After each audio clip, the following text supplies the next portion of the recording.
আরে মামা মন খারাপ করিস না, তোর তুমি আগেই কইছিলাম যে মাইয়ে ধোকাবাজ ভালো না। তো দে তোর মাই ওই নাম্বার দে গার্লফ্রেন্ডের, আমি দেখতেছি কি নিতেছি, ঠিক করে দিতেছি, দে দে বেটা।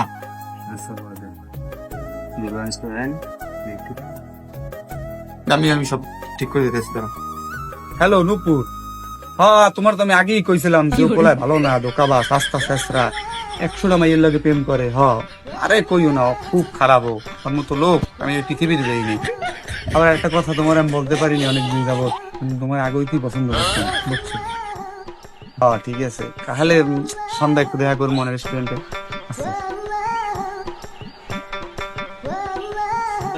বন্ধু আসলে কপাল না থাকলে কিছু হয় না মামা, আমি এত বুঝেছি না, এত বুঝেছি, রিকোয়েস্ট পর্যন্ত করছি, আসলে এই মেয়ে ভালো না বন্ধু, কি করবি বন্ধু, থাক বাদ দে, ব্রেকআপ করিয়ে লাগবে, কিছু করার নেই বন্ধু, বাদ দিল। বিকেল তোর গাড়ির চাবি দিস, সন্ধ্যা আমার কাজ আছে, একটু দাম বুঝছো।